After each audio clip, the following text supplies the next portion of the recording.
Nils works at SKL, Sveriges Kommuner och Landsting, with participatory democracy. And what Rose is telling him is about how grassroots are organizing, I think in the Swedish context, tends to come more from the local governments.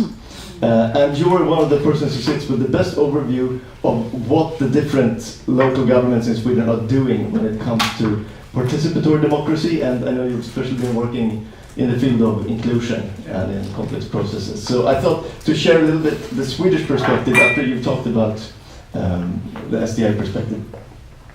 Yes, thank you very much for inviting me to be a part of this conference. I had the opportunity of meeting the delegation yesterday actually for a casual conversation at SKL's office, and it was quite striking that we can see that we share a lot of similarities, obviously not in the scope and the seriousness maybe of the issues that we are facing, but still we are starting to see the same issues, the problems with poverty, the problems with informality also in Swedish communities. And as Mats said, there is a big problem with trust for Swedish government and especially the local government. So we need to start work with that.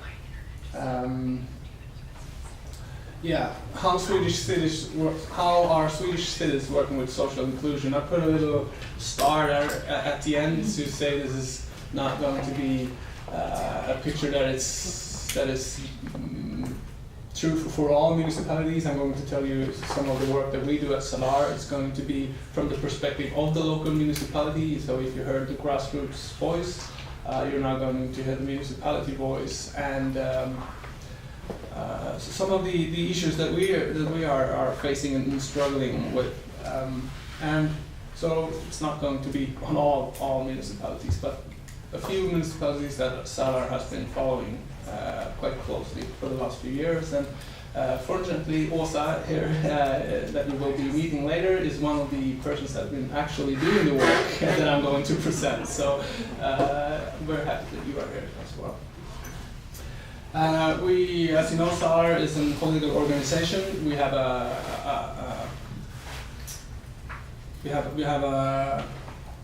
a mission from our Congress to work with participatory democracy, and we have had this mission since around 2006.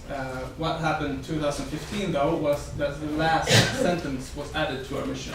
It was to work with participatory democracy to enabling a sustainable democracy and a social sustainable society, which meant something different, and it meant for us to deepen and to develop our methods and the way we were thinking about it, because that is clearly something different than just consulting the people to get better information before your decisions. Of course, we also are part and working towards the SDIs or SDGs. We usually talk a bit about these goals that we circle, that they are more important with participation in these goals. But as we were starting on a bit, why do we need this work in Sweden, and what is happening? Why do we need to build trust, and what are the issues with that?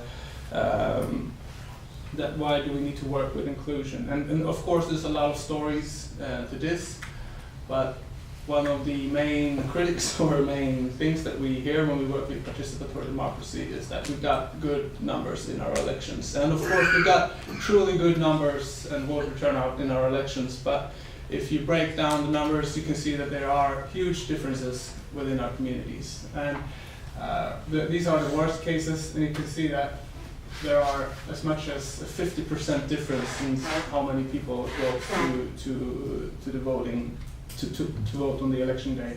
Of course, these numbers are not super bad in an international comparison, but that's not my point here. The point is that there are big differences, and we all know who are the people that don't go to vote. There are a lot of other significant issues with that group, that they are not participating as much within the society.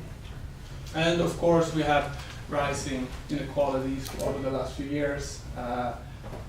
It's in Swedish, I will explain it a bit. It's a graph over the amount of poor people in Sweden. it's been from the end of from the year 1999 until 2010, it's risen from 3.7 until 9.1%. And if you are a Swedish citizen born in a country outside of Europe, there's a good probability that you are among, or there's a high percentage of those that are represented in the poor. So we have rising inequalities, big problems with exclusion, and of course big problems with exclusion in many ways. People excluding themselves in rich communities and people that are being left excluded in poorer communities, of course. So we got some issues that we need to work with. And how do we do this? And this is what's becoming a bit challenging for Swedish municipalities. We have a long, proud history of creating one of the most successful welfare societies in history of mankind, you could almost say. We are topping various and different kinds of lists on a good society, but something have changed. We are in a globalized world. We are not in the financial power to tackle the problems that arise, and there's of course a lot to be said about that. But what's happened though is that we see, as in the words of Hans Abrahamsson, the researcher which we collaborate a lot with, it is that the complexity of today's societal challenges require a transformed and co-creation based power structure in order to be handled in a social, sustainable way. So we are basically having the same insights as Mats and the SymbioCity, that is co-creation. We need to work with and not for the people. So, and this is quite a challenge for our proud and long-term successful organization to change that point of view, that we are the expert on social sustainability, we are the experts on social issues, we are the experts on building societies, but it seems like our expertise are no longer as valid as it used to be. So we need to change the way we think about ourselves and the way we work. And we are obviously thought a lot about this and hard. As you see in this picture, we try to formalize a bit to sort out the way we think about participation and the way you can do decision making. And down in the left, we have the old traditional way. We decide as political parties on what to do, and hopefully it will, and we will hope for it to be as we want it. Up in the left corner, we have seen some examples of those kind of participations. We do not advocate it, of course, but it's what we call manipulation. You make a dialogue and you invite people to participate, but either the issue or the mindset of the people that are inviting is not right, and therefore we're not really able to listen. Down in the right corner, we see I would say the bulk of participation within Swedish municipalities today, which are basic consultation, where we invite, as a municipality, invite the public to come and think about a topic, give us your suggestions, put a dot on a map, but we are designing the method, we are asking the questions, we are defining the problem, which is not a bad way to do it. That is like step one, and we need to do those kind of processes. But when it comes to complex issues and to issues where you need to have the people that are involved at the same table, we are in the top right corner with co-creation and intimacy at the top, where it means we work together, we share power, and we share responsibility, which is quite hard because sharing power often feels like you give away some of your power, and power in Swedish municipalities are often misunderstood as control. So we lose a bit of control, and we therefore think we lose a bit of power. I think we got those words a bit confused, because power is something that you can give away and still get more from, but if you are willing to lose a bit of control. So this is where we are working. This is where we are testing, prototyping, and learning. And one of the basic and most important principles, and what is the difference from that the more basic consultation dialogues is this principle of 360 degrees. And what lies back that principle is what Rose said.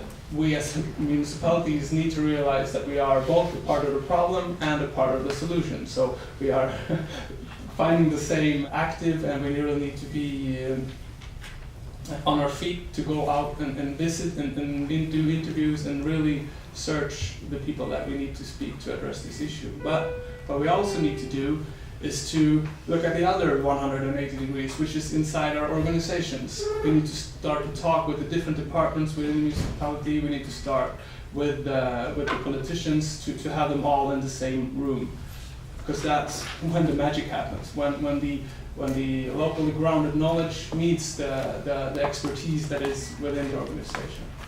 And what also happens, is that you, of course, can create participation that is sustainable and will happen. I'm sorry, how much time do I got to? No time. Truly sorry. I was going to tell a bit about our projects, but we've been working. I would just finish up by showing 3 quick slides. We've been working in Östberga, which also I will tell you a bit about. We've been working in Fagersta municipality, and we've been working in Berga. And what's separated these 3 projects from different citizen participation projects is that you can see that the people that you don't expect to show up, and they continue to show up after a few meetings. And that is really the active and on your feet work, that you go out and talk to people and invite them and ask, what do you need to be a part? But you can, concluding remark, as we've also been talking about, we need to start to create welfare with people instead of before people, or instead of for people, which is, as I said, quite a challenge for us. But you can also read more about these projects on their websites. They've done an amazing job. They are really, truly innovative and creative and challenging to all ways of working, and it's not easy. So, sorry to be a bit late, and but thank you much. Thank you very much, Nils.